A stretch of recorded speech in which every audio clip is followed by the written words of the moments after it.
So the FDA isn't stepping forward saying, oh, we have a new way of doing things, or we have a better way of balancing hormones for women. They're basically correcting a problem they created.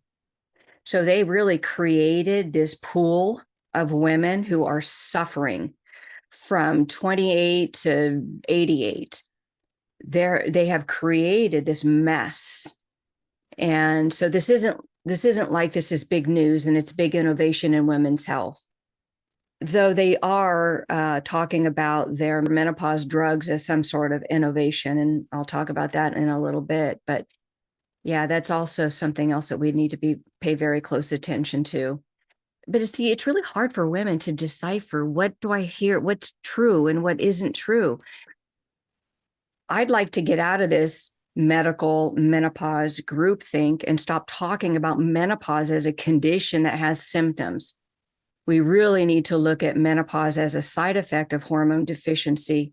So women will demand not these low dose therapies the FDA is approving. And that's part of my concern here in the future is, oh, we're only going to give women a little bit of estrogen. We'll give you hormone therapy. We'll remove the black box warning because now we'll be able to sell more patches this way. But we'll keep those patch doses low, but we'll also be able to sell more menopause drugs to manage the symptoms that women still have because we gave them low dose HRT.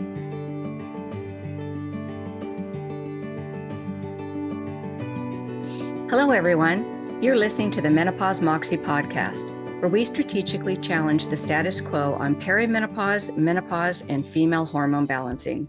I'm clinical hormone coach Marie Hoig, here with my producer and co-host Maggie Kuhn. Today, we're talking about a historic moment in women's health, the FDA's decision to remove the black box warning from estrogen therapy. It's being celebrated as a victory, and it is, but as always, there's more beneath the headline. I want to clarify what this discussion actually means and what it doesn't. Hello, Maggie. How about that FDA announcement? Well, it is indeed really exciting. And as you alluded to, there are, they seem to be talking a little bit out of both sides of their mouth, the FDA. Mm-hmm. So let's get into it. What exactly did the FDA announce? They announced that they had removed the black box warning from estrogen that had been added in 2003. They acknowledged that for over 20 years that they've caused harm to women based off of fear. They confirmed that estrogen therapy, that estrogen really is a woman's best friend. They also announced that they approved a couple of menopause drugs that we'll talk about a little later on. And they also have committed to educating physicians on hormone replacement therapy. All right, thank you. So this is progress, but it's really not the full picture.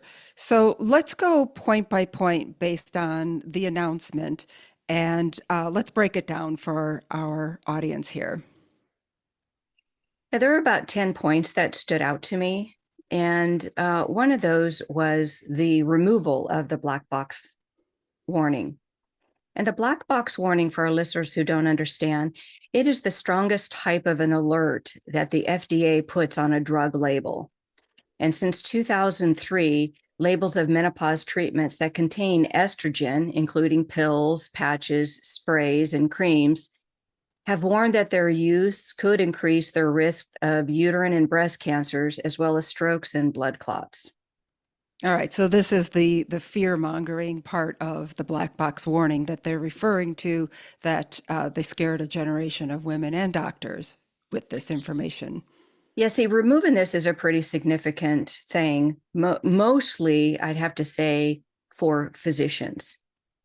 One of the reasons women don't get the type of HRT that they need is because physicians have an incredible fear about estrogen in general because of these types of things like the black box warning. It's like, why would a doctor want to prescribe a hormone therapy that has the highest warning label that the FDA can honor? Right. And just to remind listeners that the black box warning was an outcome of the Women's Health Initiative research back in 2002, I believe, that purported that HRT, estrogen in particular, was tied to an increase in breast cancer. So they have unequivocally, with this announcement, said that it does not. And that's why they are removing the black box warning. Is that correct? It is correct. But they're also acknowledging that this was just a bunch of misinformation that this was based off of. Well, And on the one hand, it's massive for the FDA and the general medical community to admit to such a major screw up. mhm. And I believe that Marty Makary, the FDA head, called it a tragedy. So, I mean, they used really strong language to condemn this, and took responsibility, which I don't in my in my lifetime, I've never heard a government organization take responsibility for the harm that they have caused. So this was really significant in that sense. Yes, and Marty Makary was very strong in his wording, and he was very clear about estrogen. And when you're that clear on how wrong things were, you also have to get an understanding about who, at what expense. I mean, who suffered through this? And so this is significant not only for physicians, and the reason I say for physicians is because they're the ones that write the scripts. If they're afraid of estrogen, women aren't going to get estrogen. If women don't get estrogen, then they won't feel good. If women don't feel good, then they won't be nice to be around. If they won't be nice to be around, they'll just diminish. And it's a lonely place. Estrogen deficiency is a lonely place. But the fact that they know all this information about estrogen and how Marty Makary was just really emphasizing estrogen's benefit. I mean, like you'd think that he'd been working with it for a long time to know for himself, kind of like with me. I'm pretty confident with what I know about estrogen because I spent over 2 decades working with it. I understand how it performs. I understand the power it has on a woman's brain and her body and the functions of her body. And so he hasn't, I'm not certain if he's prescribed hormone therapy before, but certainly not therapeutic dose to see that true impact.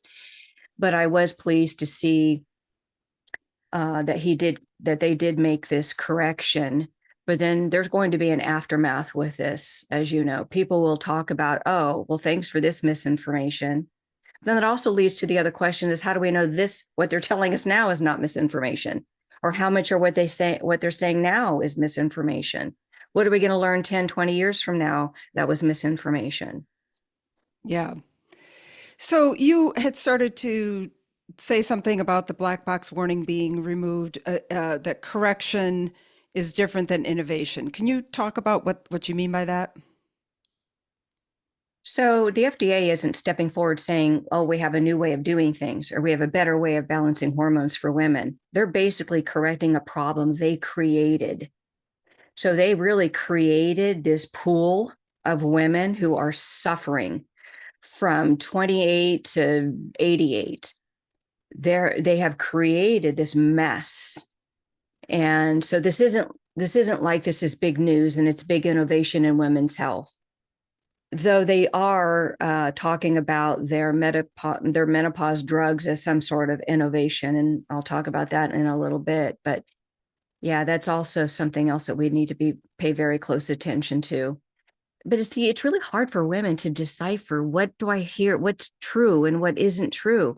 Because as you hear Marty Makary speak so proudly of estrogen, there's just this underlying conversation that's going on behind the scenes underneath it all that still is this underlying fear, as you mentioned, is like, is this really an advancement in medicine? Is this really innovation? Or are we just correcting a problem?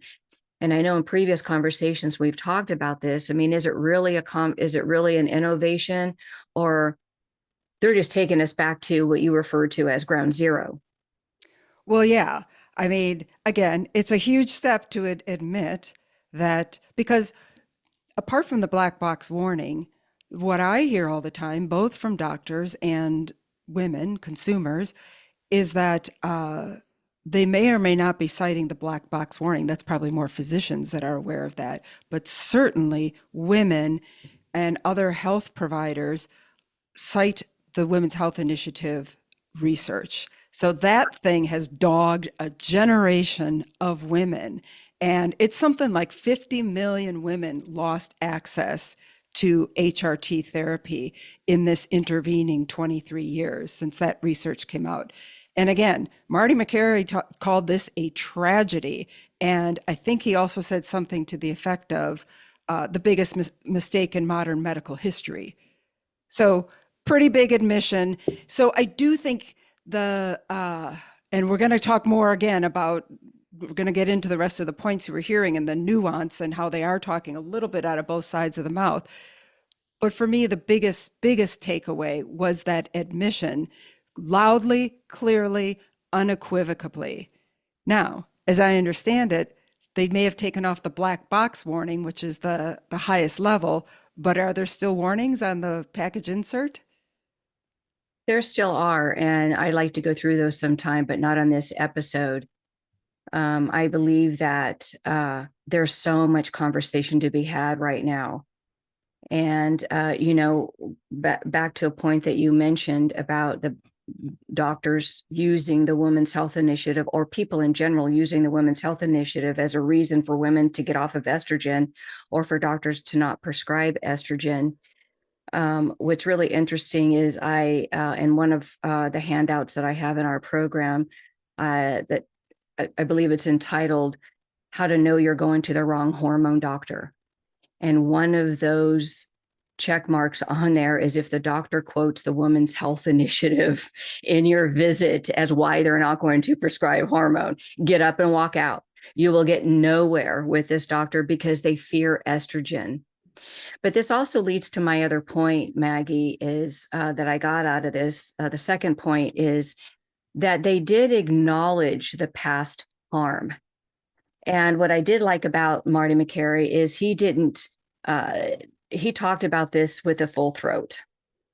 He talked about this, making it really clear that we did women a disservice. Not only did we do women a big disservice, we did a big disservice to their families.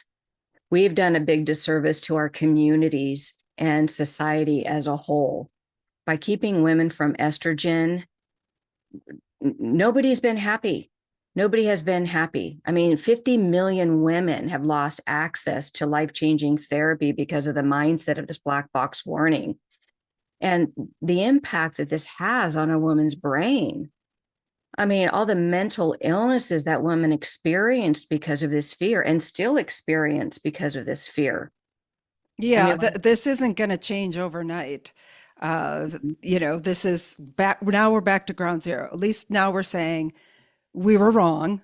Not the FDA is saying, in the medical community, at least a portion of the medical community, we were wrong. We're so sorry. And now let's go forward. And that, I have to tell you, you have to really take a moment in this space to talk about what was this harm. Well, let's just talk about this for a moment. About 90% of women's mental illness is directly related to estrogen deficiency. This is big. Anxiety, heart disease, lung problems, digestive problems, osteoporosis, everything about a woman's body is influenced. Her brain, dementia. By estrogen. There is no biochemical action that estrogen does not influence. It is the regulator of absolutely everything. And so now we live in a world where women are complaining every day, all the time. They are suffering needlessly. They're going to doctor's office begging for help. They're behaving in ways that go against who they are as a person, because some of the side effects of hormone deficiency, especially estrogen deficiency, are mood swings, anger outbursts, malcontent, insomnia, osteoporosis, joint pain, fibromyalgia, a shriveling vagina, a dry skin, dry hair, dry nails. I mean, it's like the list goes on. I don't think that we should sugarcoat this. We have to acknowledge, really, you guys made us convinced us that this was so bad for us that you were willing to make us so miserable and addicted to these medications and needing these medications, when all along, all we needed was estrogen. So yeah, this really bothers me. But at least they have acknowledged the harm, I guess. I don't know if there's any They um did. I thought it was pretty strong. I thought yeah, I thought it it was doesn't strong. change. Yeah, but so what do you do with that? When somebody, slices off a finger, I'm really sorry about that. Now I understand. You're still without a finger. You Well, know what I yeah. mean? I mean, there is a whole generation of women that are probably real pissed off today after yesterday's announcement because they missed the boat and they have suffered for it. One thing I also liked about Marty McCary's announcement was the acknowledgement of the benefits of estrogen, not just the admission of the The faulty harm. research and the harm, but he clearly stated the most obvious benefits of bone health, brain health, heart health. I'm not sure if he mentioned mental illness, but I was pleased to hear that. What are your thoughts? Well, that leads into my third point here is the recognition of estrogen's benefits. I mean, he was really going over the benefits of estrogen. And what's interesting is he's getting his information from experts. He's getting his information from research. He's getting his information from listening to women. So he gets the impact that estrogen has on women. However, he is only getting part of the story. He is only getting feedback and information from these places that are focused on low dose. Even low dose estrogen is beneficial to a woman. And women will tell you how much better they feel on this low dose therapy, but they don't talk much about what happens when this low dose therapy fizzles out. What we don't have, what we do need is our studies and research on therapeutic dose. I mean, if low dose can influence women so much, to have Marty McCary just standing on a soapbox talking about estrogen. In fact, I have his quote right here. I wrote it down because he was very, very, very stern when he said this. With few exceptions, there may be no other medication in the modern era that can improve health outcomes for women on a population level than hormone replacement therapy. And he was most notably talking about estrogen. There is no when I talk about I talk about estrogen to the point where I can sound like a used car salesman. I have never known anything more powerful. When I heard him say that, and I was like, "Amen." I mean, but it's not like he gets it from a clinical level, from an experience as a physician who uses hormone therapy in his practice. It's like he's heard enough. He's heard when women get estrogen, they feel good. But when you give women therapeutic doses of estrogen, that's the real game changer. So, yeah, I was really happy that he talked about estrogen because no, you don't hear government officials talking about estrogen in that light. Yeah. And, again, providers and others who have been against HRT or scared of it, you know, either will cite the black box warning and or the Women's Health Initiative, faulty research, and or just generally uh, all the things that could go wrong. Like you said, when I talk to people about estrogen and cite the major benefits, bone health, heart health, brain health, mental health, uh, people look at me like, where are you getting that from? You're making that up. I know a And lot of people say that too. It's like there's so much data in the National Library of Medicine that supports this. And when I'm on social media and people are like, where are you getting your information? It's like, you know what? You can get your information the same place I got a lot of my information, the National Library of Medicine. It is loaded with studies on all the benefits of estrogen. It's not like this is not an innovation. This information has been out there.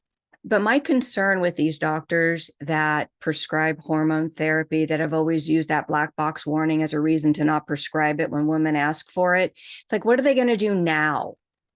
What are they going to do now? Because now patients will come back and say, well, they've lifted the black box warning. So then we have a physician that doesn't know how to prescribe. And now they're going to say, well, I don't know anything about this.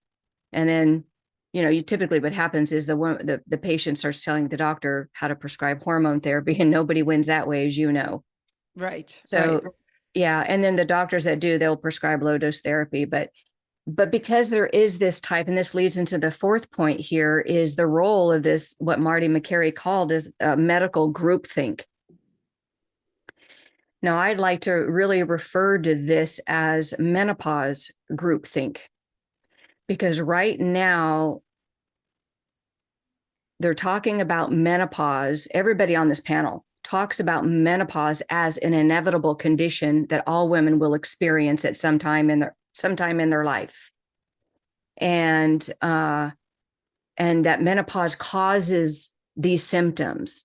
That menopause is the cause of the brain decline. That menopause is the cause of osteoporosis and muscle atrophy and heart palpitations, hot flashes, and that sort of thing. But we have to change this. I mean, you've heard me say this many times. We have to change the way we talk about menopause. Menopause is not a condition that has symptoms like everybody's talking about. And I think this kind of leads into your talking out of both sides of their mouth, as when you hear me talk about menopause and what you're learning about it with your hormone therapy and what you've been learning from me over the time that we've been working together is, well, hold on a second. There's a big difference. I mean, because it's not a far-fetched idea to imagine that every woman would experience menopause.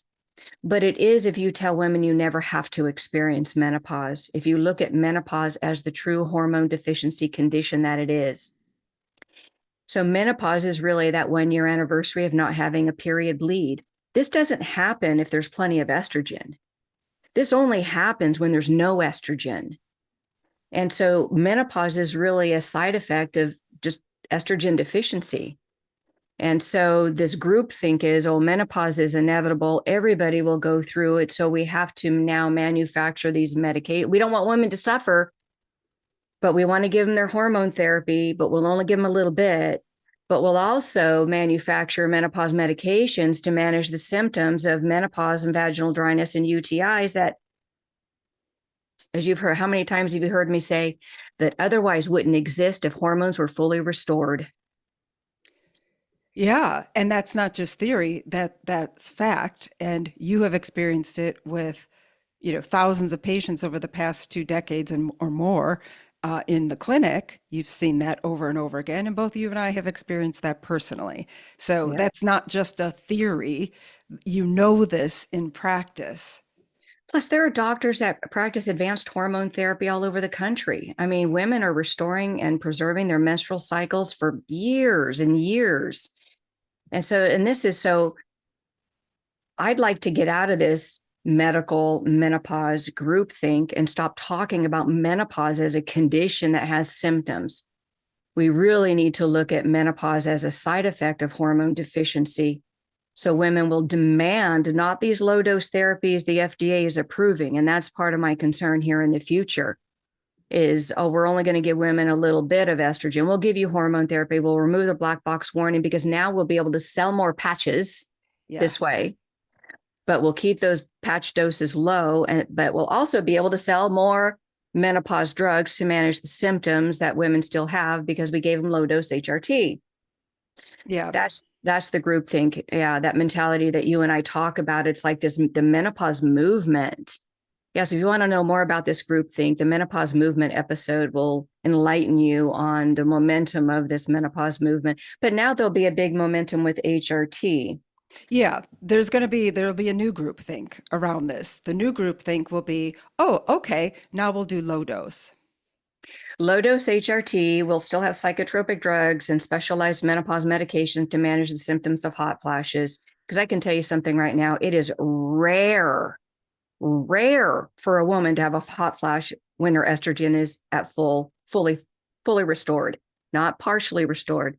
Because the restoration, the hormone balancing they're talking about only fills a woman's hormone tank up a third of the way, just a third. So everything that they're talking about is based on all the good things about estrogen is based off of a third.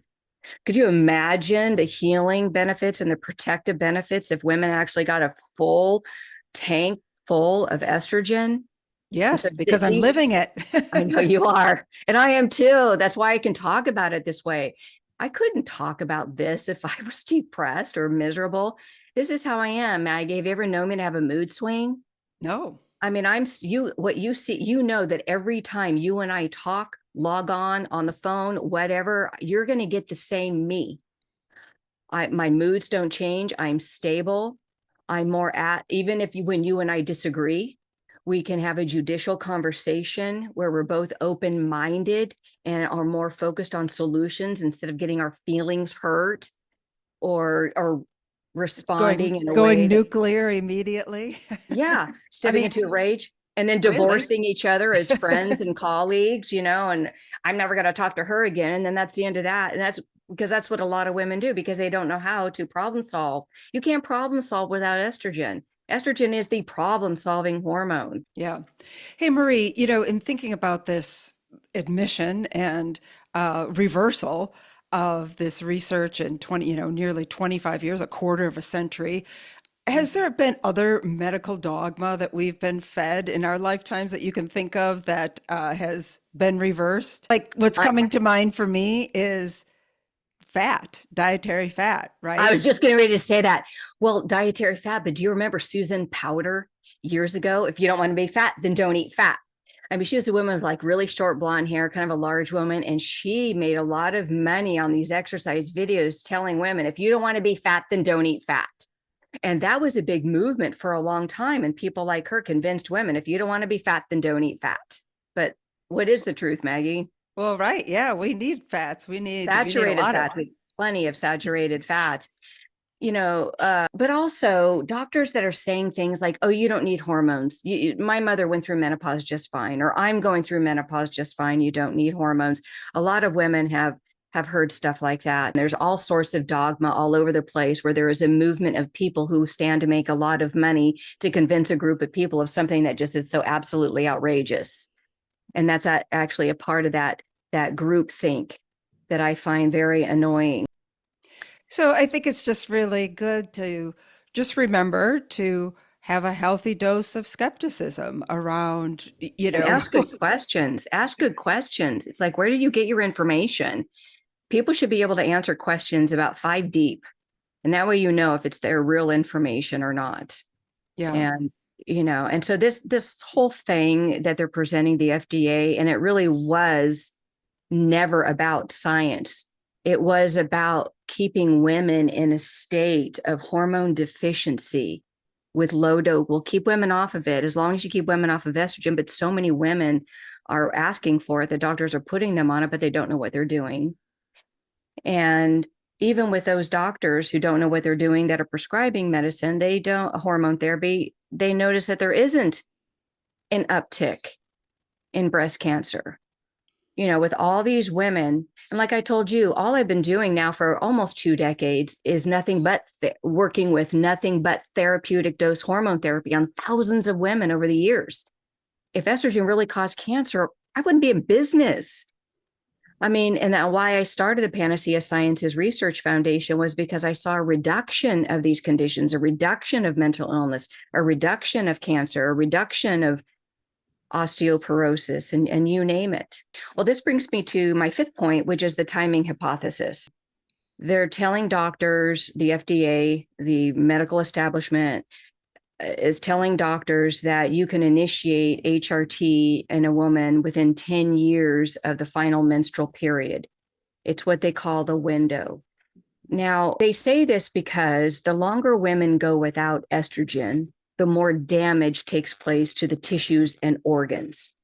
So if you're pushing it out 10 years, 12 years on and beyond that, then you have more tissue damage. And estrogen is designed to restore and rejuvenate organs and tissues and processes of the body.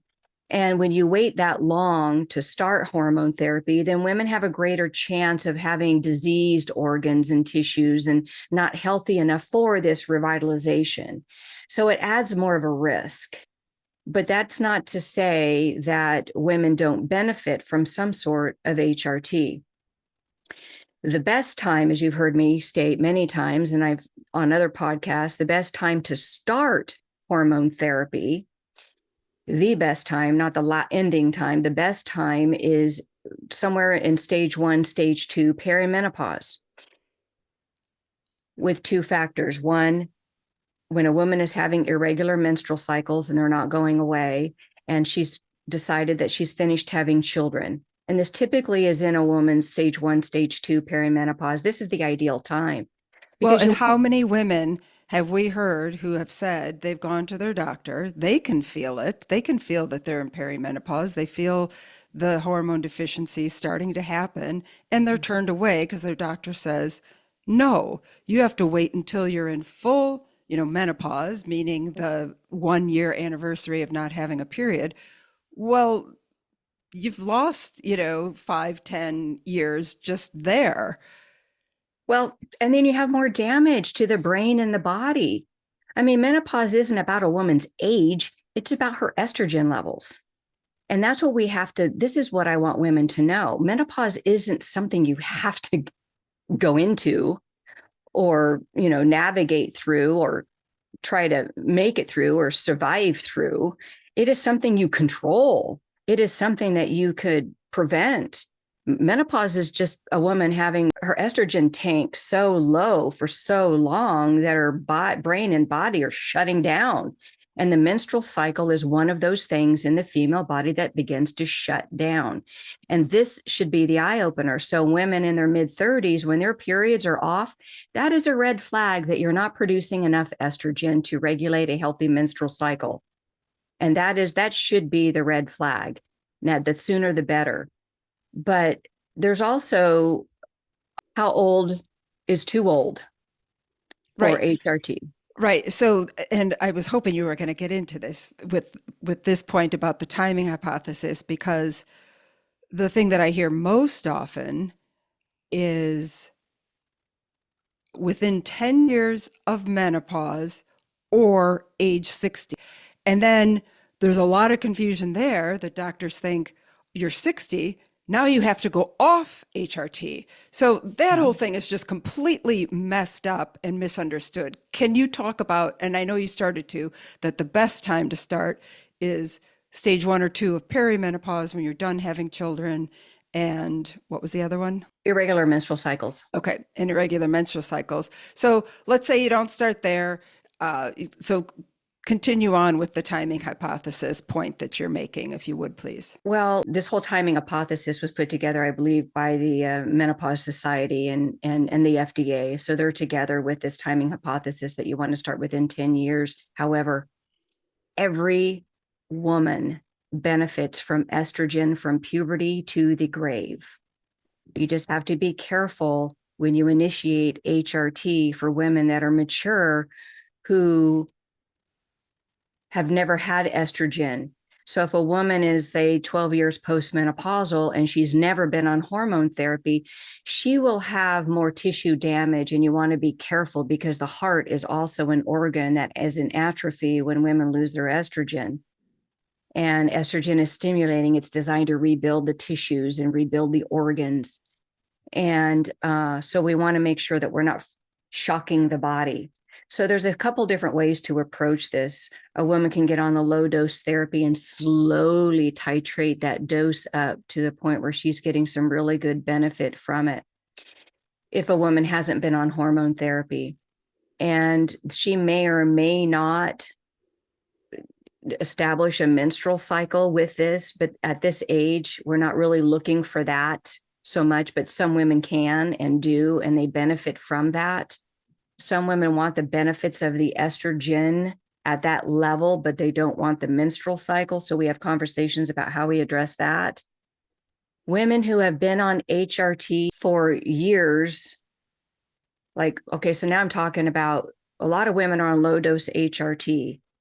When they take therapeutic dose HRT, which is, well, I call it the good stuff, the hormones that are dosed therapeutically so that it actually impacts the brain and body of a woman, she has a better result from her experience and can tolerate a more advanced HRT protocol because she's lived for years, even though with just a little bit of estrogen. her tissues and organs have had some. So she's had some benefit. So some estrogen is better than no estrogen, but therapeutic dose estrogen is the cream of everything. I mean, it's just so you go from low dose therapies to moderate dose therapies to therapeutic optimal dose, and that's really where women want to be. And a lot of what we're talking about here with the FDA and the Menopause Society only has to do with low dose therapies. They are not educated in therapeutic dose therapies. They're not open minded to therapeutic dose protocols because it goes against their narrative of let's just approve these low dose therapies. And then now we can have some more menopause medications that women will continue to need because of the low dose therapies. There's only a small percentage of women who don't do well with hormone therapy at all. I mean, very small. I want to say anywhere between 2 and 5%. But most women, no matter how old they are, whether they've had estrogen or not, benefit from estrogen to varying degrees depending on their overall health. And this is again a pretty cutting edge approach that you bring, and this is about full restoration. And this is where we get into either menopause or perimenopause prevention and or reversal, which we've talked about in previous episodes. So this is not what Marty McCary at the FDA or the general medical community is talking about. And I do feel a little sad about this because I think while this is all really good news, what it's going to do is open the floodgates to low dose therapy. And there's going to be a new group think around that, and it's going to get real rigid, is my concern. And women still won't be able to get therapeutic dose. And this is why women have to pay attention. Women have to know what's going on with their body. Well, probably one of the most important things women need to understand is estrogen.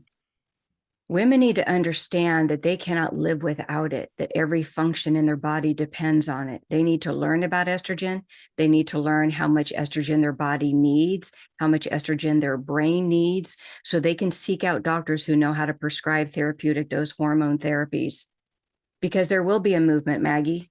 There'll be a movement on women getting on hormone therapy, but they will go to doctors who have no training. They will open up the sample package insert and read the directions, and that will be the extent of their education. And it will be this exercise wheel of using low dose therapies and managing the symptoms of these low dose therapies with drugs and supplements. And that's the way it'll be.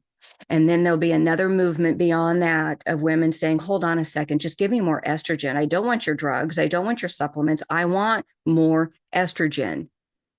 And without the education and training with that, women won't get what they're looking for. They'll know they need more estrogen. They'll go to the doctor and ask for more. And the doctor will say, I can't give you any more because when I increase your dose, you spot. You have spotting.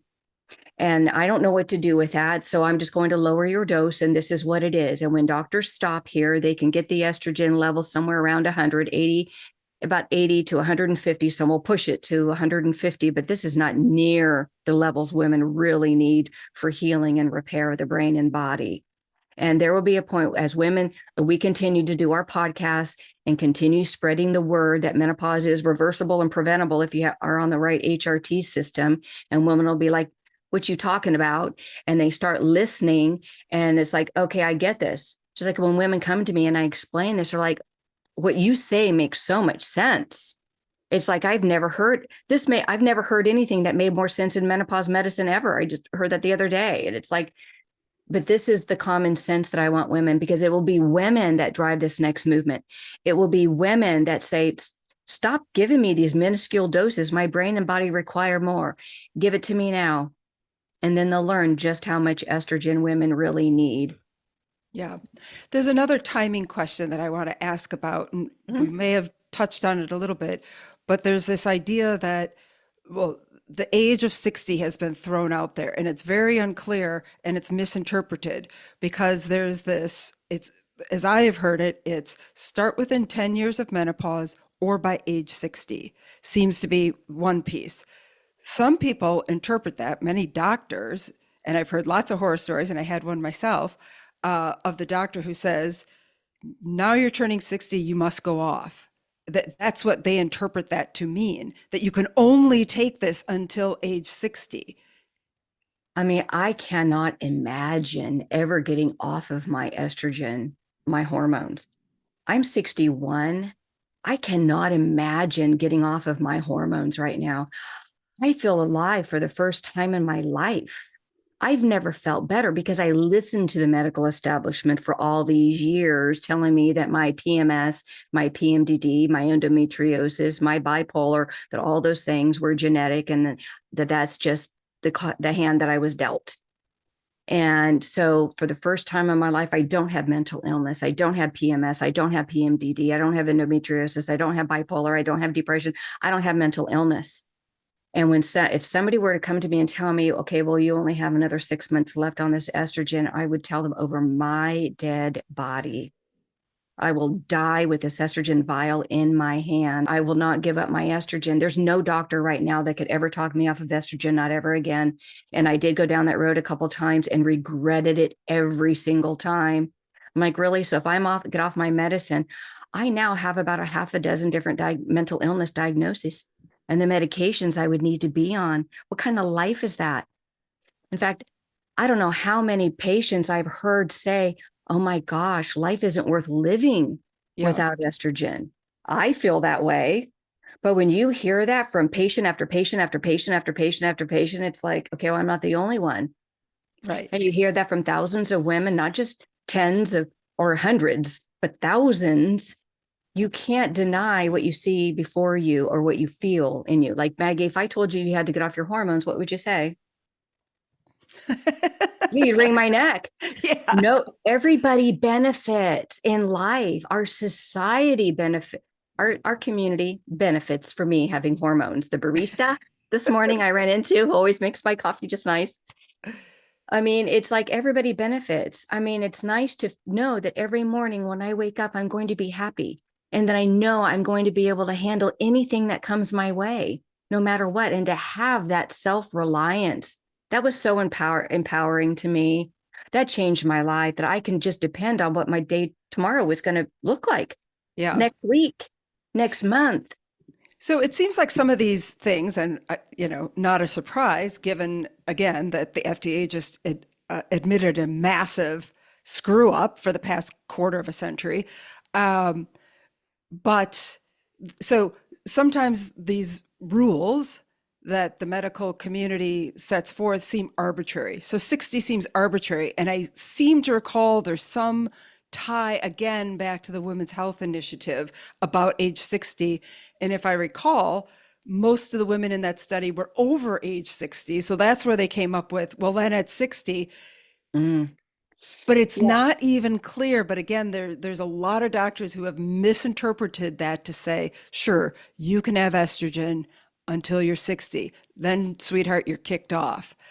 But if you go to the A4M conference or an IFM conference and you ask any person there lecturing, why would you take a woman off of hormones at 60? Most of them will tell you I wouldn't. Even though this is the general conventional medicine mindset, they wouldn't because they've seen even low dose hormones help women. Right. Right. So I just And wanted to make that point because it's a big misunderstanding in the it medical is. community, and a lot of women get fed that one. Uh, And when we heard this in our education and training, we did go back to the clinic and say, hey, these women, we got to get these patients. And when we would say that, they would argue, no, no.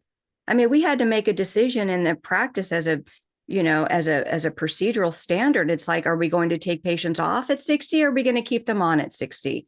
I mean, what are we going to do? And we listened to the women. We listened to the women. And there were some women we took off hormones and we saw what happened. And they came back and just sobbing and begging to get back on. And we were just like, what do we do? What do we do? What do we do? And then we give them back their hormones. And there's some women that have been on these hormones a long time. And we have patients in their 80s on hormones and yeah. some in the early 90s on hormones. So I think this is still part of the mind shift Mhm. that you and your work and your clinical expertise, and what we're trying to do with this podcast is help women towards. There's a whole lot of things that need to be shifted around, and this is yet another one. And women need to understand that there is nothing that says they have to get off at age 60. That is a misunderstanding and a misrepresentation of information that has now also been proved false. It has. So moving on to the sixth point that I got out of this announcement was they talked about bioidentical versus synthetic estrogen. And I've worked with all forms of HRT, synthetic, bioidentical, compounded, pharmaceutical, all forms with the exception of pellet therapy. And I always say under my breath after that, because it's a barbaric system, and it is. I've seen what happens to women on pellet therapy, and it's not a pretty picture. When I talk about 2 steps back, that's a bit of a nightmare. So they talked about bioidentical versus synthetic. And this conversation always comes up, always in coaching. You know, should I take bioidentical? Because people ask, I need bioidentical. I need bioidentical. There is no real bioidentical. And this is what I want to clarify. All hormones are synthesized to some degree. You can't just pick a Mexican wild yam and rub it on your skin and increase your estrogen levels. It just doesn't work that way. The hormones need to be synthesized. And there are no studies that shows that synthetic estrogen causes cancer. So bioidentical hormone therapy, in fact, when I heard this years ago, when somebody said this, oh, that bioidentical hormones, that's such a marketing term. I remember being appalled. How can you say that? But it's molecularly correct. And I was actually found myself just regurgitating information I heard at the A4M. And then we started seeing, I have clients that live all over the world, and some women only have access to synthetic estrogen. And what's interesting is even women taking synthetic estrogen, we have seen no increase of any sorts of diseases, and it actually behaves in the same way, maybe not on a physiological level, but the body does not respond differently to synthetic estrogen as it does bioidentical estrogen. A woman's brain and body want estrogen in any way, shape, or form it can get it. And it's beneficial to every woman. So if a woman only has access to synthetic hormone, then by all means, you just need to find somebody who knows how to dose it correctly for you. But it just, there's this underlining connotation that bioidentical is better. People talk about it as being molecularly correct to your own biological chemical structure, that your body doesn't know it, didn't produce it. But I have to tell you something, your body doesn't really flipping care. It just wants estrogen, and it responds the same way. A physician would not know if a woman is on synthetic estrogen or bioidentical estrogen based off of the clinical responses that they get. You don't get a lower performance, a low performing hormone therapy with synthetic, or a better performing with bioidentical. A woman's brain needs estrogen and it wants it. So this term comes around a lot. They were trying to differentiate it, talking about that the Women's Health Initiative used synthetic hormones, and that wasn't good. And if they used bioidentical hormones, they would have had different clinical outcomes. No, they would not. I think in No. some ways that feels to me like the medical community has been trying to figure out how to walk back this research and find flaws without admitting fault all this time. So I think that's what that sounds like to me. It's a circus. People are talking out of both sides of their mouth, or they're getting money from this place. So they have to be careful with what they say, but yet they have clinical responses in women that they're accountable to. And so they have to do it this way. And yeah, and then there's this place of like, well, what the hell is true? And that's why it really does take some time, and why we need more research. We need to put money into these therapeutic dose protocols. We need to know at every juncture how a woman feels. We should have studies on, from, as you've heard me say before, when estrogen is from 0 to 100, where are these results? How does a woman perform? How does her brain and body perform when she's maintained at these levels? Because that's pretty much the highest level that these low dose patches get, is you can get that level up to around 100 of your lab levels. But women really don't start to feel good until it's up closer to 300 is really where they get the benefits. But boy, you don't dare say that to anybody. And that's where this dosing thing is a real issue, because a lot of doctors have never used therapeutic dose HRT to see for themselves what happens to their patients right before their eyes in the clinic. Yeah. I So just had an experience this past weekend of uh, sort of being lured into a conversation in a social situation talking about hormones and hormone replacement and therapeutic levels. And this person responded to me like therapeutic levels was some kind of illegal juicing, you know. and this is my fear for the future is so we've really have lifting off these veils of menopause and lifting off the veil of the black veil of estrogen and the black label. And now we're going to say, now this is the way that you prescribe hormone therapy. So now there'll be this black veil over how to prescribe HRT. And the Menopause Society and the FDA will set the standard of this is only that you can only get estrogen level this high in women, but they won't have any clinical data to support that. They will make up something. They will use a study, and I've in my research over the years, I cannot tell you how many studies I have read through. And when I get down to the conclusion of the study, it has nothing to do with what the study was about. It was what they wanted people to take from that study because they know most researchers and scientists and physicians only read the conclusion or the analysis. They don't actually read the entire study. And so the studies are biased. We need raw, good clinical data on all forms of HRT because it doesn't really matter which HRT system you use. You just want an HRT system. And that leads me to my next point is the delivery, that the delivery route matters. You bet the delivery route matters. So the seventh point in this that I wanted to talk about was they talked about delivery route. Yes, the delivery route matters, but not in the way that they're saying. They're saying that we want to bypass the liver because of liver metabolism. We want to make sure that women get enough estrogen into their bloodstream the best way possible. And we just found that there's different ways to do that and better ways to do that. They talk about the transdermal's best because you can bypass the liver.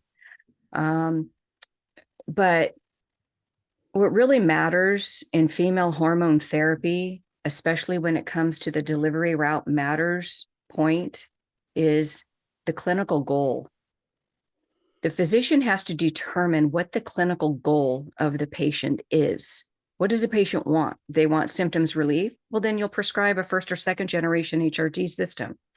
Do they want to restore a healthy menstrual cycle? Well, they'll either use a third or fourth generation HRT system. And we go over the 4 generations of HRT in episode 6. If listeners, if you want to learn more about the 4 generations of HRT, not all HRT is the same. First and second generation HRT systems are designed for what these people are talking about. These types of HRT systems are designed to keep women hormonally deficient. It's intentional. Third and fourth generation HRT systems are designed for full restoration.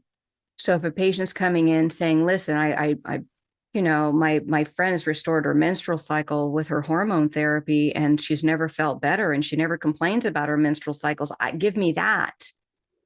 And then we explain to her the risks and the results they may anticipate in the protocol. And the goal is for full restoration. Now the doctor has to choose an HRT system designed to achieve the clinical goals of the patient. Well, if a woman wants to restore a healthy menstrual cycle, well, we know that happens when estrogen at least gets up high enough to wake up the uterus. And it has to be at certain reference ranges. And there are some delivery systems that are designed to achieve that. So women really need to look at HRT as tools in a doctor's arsenal of tricks, of tools to give you what you want clinically. Right. So if you want full hormone restoration, you would use an injection or a transdermal cream. If you don't want to restore healthy menstrual cycle, brain function, and body function, then you'd use a low dose, and the delivery systems will be different. So right. Yes, delivery route matters, but it doesn't matter to the way that they're saying it. Well, it does to a degree, but how we talk about it, delivery route matters because we want to make sure that every woman gets enough of the right hormones the right way and the best way and the most sustainable way. Because the wrong hormone therapy and the wrong delivery system is wrong therapy. I'm going to go out on a limb here and say that I think there's probably very few women who come in saying, with the primary goal being to restore a menstrual cycle. No, not very many. I usually have to explain to him, okay, the side effect But of getting enough yes, estrogen and progesterone is it wakes up your entire body from the inside out. right, And that's, but no, I have had them because I've had friends who were right, referred. right.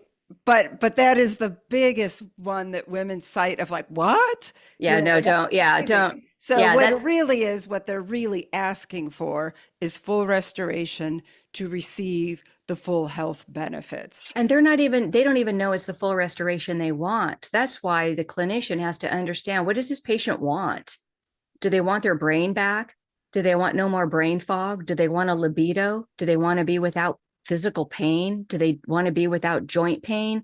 Do they want to not have depression or mental illness? Are they asking to not have these things? Well, let me see. These protocols get rid of these things because those are side effects of hormone deficiency. So we use a protocol designed to fully restore hormones so the deficiency doesn't exist. Or do we prescribe a low dose therapy that doesn't fix the problem, but we can manage these problems? Tell a woman, okay, we'll give you these low dose hormones and these medications, and now we're going to manage your diseases. And that's the biggest difference here. And this is what women, I think, need to know. It's like, what do you want? Do you want your life back? Do you want your brain back? Or do you want to manage your brain fog with low dose therapies and drugs?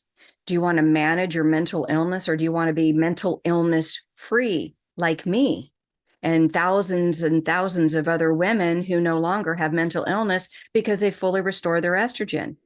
I'm not saying that estrogen is going to cure every woman's mental illness, but it'll be pretty darn close to 85 to 90%. And then the doctors will be able to find out what was a hormone deficiency induced mental illness as opposed to a mental illness induced by something else. Because hormone deficiency induced mental illness is a thing, and it's a big thing. And it's something that we'll be talking more about in our future episodes. But this also leads me into my eighth point of the drug approvals. Ah, yes, there's They've got to be an approved angle here. menopause drugs. Yeah. Oh, we've got Got to menopause. make Oh, money.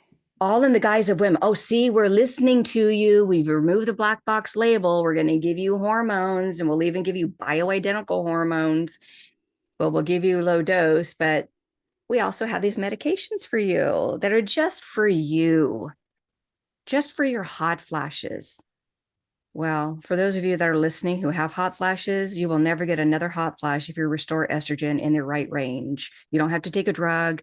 And these drugs, Maggie, as you know, we've talked about this, these drugs have horrible side effects Yeah, that are worse than the disappointing. symptoms women are experiencing that they're taking the drug for. They're not saying that, oh, we've approved this drug. That doesn't mean it's a good drug. It Yeah, doesn't mean it's a drug in a woman's best interest. Just because you've approved a menopausal drug doesn't make it good. I mean, why would you give a woman a drug for something you can get rid of if you actually gave her enough hormones?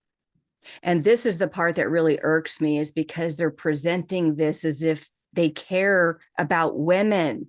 We care about your suffering. And that's the part that I didn't like about Marty Makary, because he was talking about estrogen's influence, but what he's not talking about on the other side of his mouth is, but we're only going to give you a little bit of estrogen.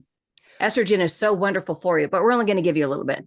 well, and I'd also like to go back to the premise here.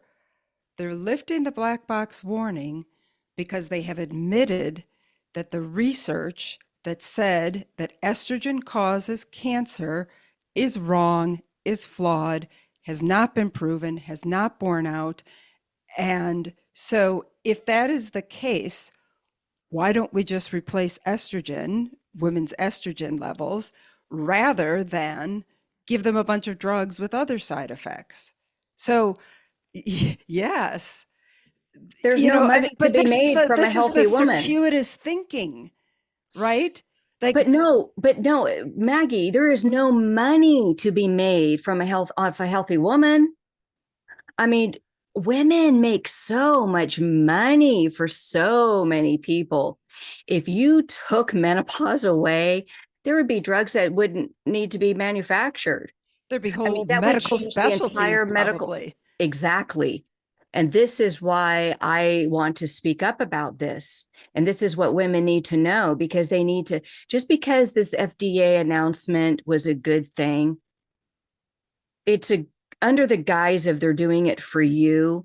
They're lifting it because they want to sell more HRT, because women are asking for more because of the Oprah menopause movement. And because women are asking for more, they realize, well, how come women aren't getting more? Well, because doctors are afraid of it. Why are doctors afraid of it? The black box warning. Let's remove the black box warning. Let's have these doctors right now more prescriptions for these low dose hormone therapies. But what's the doctor do now that when the hormone therapy stops working and the patient still has hot flashes, night sweats, headaches, and then the pharmaceutical company says, oh, well, guess what? We've approved some more drugs for menopause, because we love women and we want to take care of women. So here's the whole standard of care package that the Menopause Society will lay down as standard of care for everybody, all women. Take these low dose hormones, take these approved menopause medications, and this will be the standard of care. And we will be no different than the UK, which is one of the worst countries for hormone balancing, in my opinion. It's the same way that the government will now dictate at what level your estrogen can be.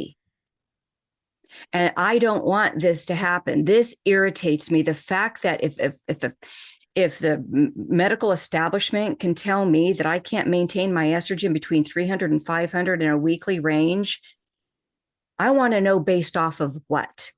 Show me the data, because what we need is data showing that most women do best in this range, and that there is a technique and a process to get to this range. That it's not a crapshoot and it's not a guessing game. There is a technique, a process of a titration adaptation to that place that we call the hormone sweet spot, because there is a place of hormonal balance where women feel better than they can ever imagine. And they're not experiencing hot flashes and night sweats and mood swings. They actually feel stable every day. The drug companies cannot make money off of women's stability. They can't make money if their bodies aren't and brains aren't falling apart. And this is one of the reasons I'm very passionate about this. And that leads me to the 9th point, Maggie, is the physician education and the next standard of care. Right. So, oh yeah, we lack education for physicians. I mean, well, why? I mean, y'all are in charge of it. How come you haven't had it up until now? And then, so we need physician education because it's been cleared. And Marty McCary, another panel member, said they don't teach us this in medical school. We don't know. When we go to ask our teachers here why this is happening, they can't give you an answer. And doctors are now left to fend for themselves and try to figure it out for themselves. But as I mentioned, they've acknowledged there's a lack of education. So they're going to provide it. And they're going to provide low dose therapy education, not therapeutic dose. But that's where we come in. We teach therapeutic dose HRT protocols for women. But the standard of care will be low dose therapies and then the FDA approved menopause medications to manage the symptoms of hormone deficiencies. So my concern is this next standard of care, and I don't want women to buy into this. I want women to continue to ask for estrogen until you know your brain doesn't need any more, because that's how we figured out how much estrogen to give women, when they stop asking for more. And when women stop asking for more estrogen, we found that there is a place of hormonal balance where women stop asking for more estrogen. And if you were to give them more, they feel worse. And if they were to have any less, they feel worse. That's why we refer to this, as you know, as the hormone sweet spot, because there is a place of optimal hormonal balance. And the FDA and the Menopause Society haven't a clue on what this is, because they won't even graduate to third generation. They won't even consider full restoration that wakes up the entire female body to put her back in a state of her reproductive prime. Doctors will not be taught to restore hormones. They will be taught how to prescribe low dose HRT and then which drugs to prescribe to manage the symptoms that their patients still have. And then in the 10th point on this, the 10th and final point that I took out of this is they want to make a cultural shift in women's health. And that's the language that they're using. We want to make a shift in how we look at HRT. We want women to feel better. They have been suffering long enough. You can hear the empathy in their voice when they talk about this. But this cultural shift they're talking about is low dose HRT. And this is what we want to move away from. I'm not a big fan of this at all. It's like women are finally being validated. We're going to validate you, but as we're validating you, we're going to continue to prescribe to you low dose hormones, but we'll validate how crappy you feel. But here, Right. take this low dose hormone therapy and this FDA approved menopause medicine. I laughed before because you said cultural shift, and I thought you said cultural shit. And they were It kind of the is. same because that's what it is that they're feeding us. And they're trying to make it say, yes, we're listening. We're listening. We listen to Oprah. We're listening. We're watching these menopause documentaries. We hear how horrible you feel. We is big pharma. We hear you. We're going to remove that black box label so that more doctors will prescribe low dose therapies. We hear you. We also hear you that we're going to give you more medicine to manage your symptoms. We hear you. This is the cultural shift. This is all under the guise of women's health. And this is the same tactics they used years ago when they convinced us that estrogen was bad. And so, yeah, I would be skeptical. I would be, okay, so what are you doing? Honestly, I don't look at this as a real movement in really forwarding, because this is, to me, is a game. This is game playing. It's like, it's just, I'll give you a little bit of this, but I'm going to let you believe I'm giving you what you're asking for. But in reality, I'm going to make more money off of your suffering because you won't shut up about it. Mm. I want to say a couple things. One is when you were speaking before in the ninth point about, when women are satiated and their estrogen tank is full is when they stop asking for estrogen. Yeah. Another way you know that, or another way of saying that, is when their clinical indicator score has been suppressed, which is another Yeah. episode that we recently did. So I want to direct our audience back to listening to that. So Yeah, that's the question of hormonal balance. What is hormonal balance? yeah. It's not a crapshoot. It's not, it is a destination, and it's a destination that's measured. It's not a guessing game. And that the clinical indicators, you have the clinical indicator assessment that you take the morning of right before a woman gets her blood drawn, and you can see how estrogen works in real time, because estrogen works in real time. If you're falling apart, if a woman is falling apart on the kitchen floor or the bathroom floor, go to pull her blood out, she'll probably be in the double digits of estrogen. It's like clockwork. And this is why I'm just gobsmacked that there isn't more data on this, because it's not that difficult to trace and to track. I mean, if I can do it, I'm not a physician, but boy, because they haven't been doing their job and we don't have the research, and I've been able to see clinically what happens when women get enough hormones and what happens when they don't. I mean, it doesn't take a rocket scientist to figure it out. And then women will go through this and then realize, okay, y'all have been lying to us. You told us that you were lying to us. Then now you're telling us that you're telling us the truth. But they're going to find out in about 5 years that, yep, they continue to lie to you. Even though they told you they're now telling you the truth, they lied to you by omission. They're telling you they're giving you HRT, but they're not giving you enough. And the lying by omission is, you actually need more than what we're giving you. But if we give you what you really need, we can't make money off your suffering. Right. And again, pulling it back to the announcement that was just made, if estrogen doesn't cause cancer, which they have irrefutably now said it does not, then why aren't they giving enough for women to be satiated? So therein lies the question, therein lies the riddle, and, what yet needs to be solved and addressed. So what's next? How should women respond to this news? Well, I'd say it's something to be celebrated, but I really be cautious. I think it's a guise. I think they're just peeling that back so they can sell more FDA approved menopause medications. Women won't really get enough of the right hormones, even if they do lift the black box warning. So yeah, there's a movement now to recognize HRT as a great clinical tool to help women, but that is a symptoms management tool along with drugs and supplements. So yeah, just keep one eye open. What are they going to do next? Women really need to learn how estrogen works in their body. They need to know how much they need. Once women realize the impact estrogen has on their brain and body and how much they need to feel good and stay healthy, they can find a doctor who's trained in therapeutic dose protocols for full restoration. So I'm not a fan of menopause management.